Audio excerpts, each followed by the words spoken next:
The estate sat on a quiet ridge outside Charlottesville, all old brick and ivy, the kind of place that made you feel like you were stepping into someone else's better childhood. Jaden and I had come to help Hailey and Sage finish fixing up the guest cottage before winter. 2 full days of sanding floors, painting walls, and hauling broken furniture to the burn pile. Good, honest work. Jay was 16, tall and quiet, still figuring out how to take up space, and I was trying to figure out how to be the person who helped him do it. But every time I looked across the lawn, I saw something that made my heart feel funny. Hailey, barefoot in overalls, blonde hair twisted up with a paintbrush, would rest her hand on the back of her stepson Sage's neck while they looked at the same set of plans. Sage, 20, home from college for the weekend, would lean into the touch without thinking, the way you lean into sunlight. When they laughed at private jokes or finished each other's sentences, they moved around each other like they shared the same heartbeat. It wasn't wrong. It was just easy. Natural in a way Jay and I hadn't found yet. Saturday night we all sat around the kitchen island with pizza and soda. Jay and Sage disappeared to play video games, leaving the grown ups at the table. Finally I just asked, "Hailey, how did you and Sage get like that?" She tilted her head. "Like what?"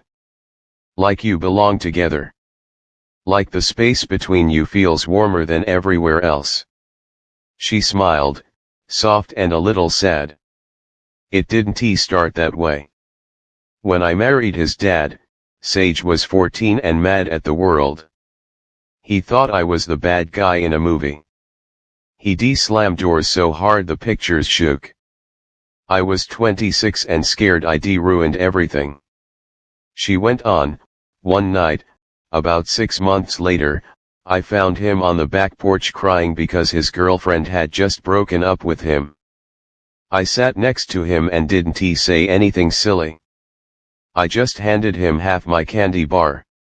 We sat there until the mosquitoes chased us inside. The next morning he made me coffee without being asked. That was the first little step."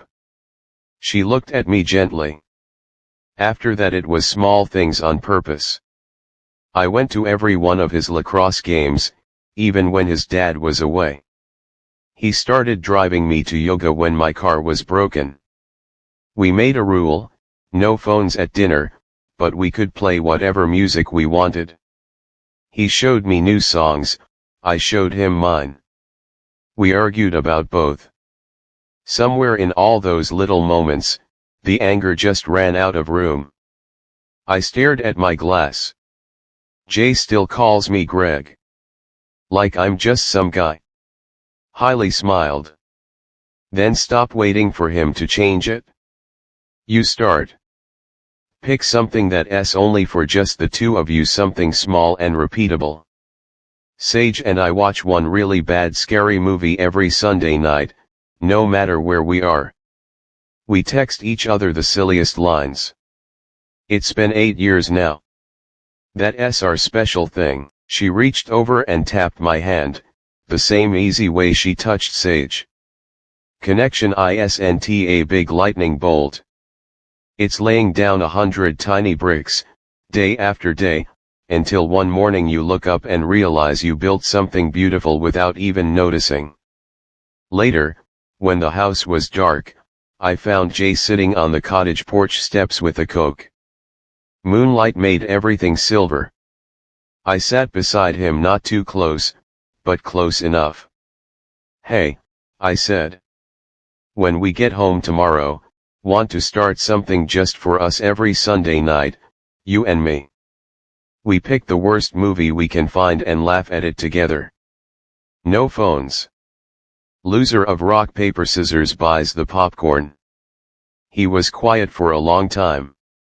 Then he bumped his shoulder against mine, just a little. "Can we start with the one about the killer tires?" I smiled so big my cheeks hurt. "It's a date." Behind us, Fireflies blinked like tiny lanterns. Somewhere in the dark, 100 small bricks were waiting to be placed, one by one.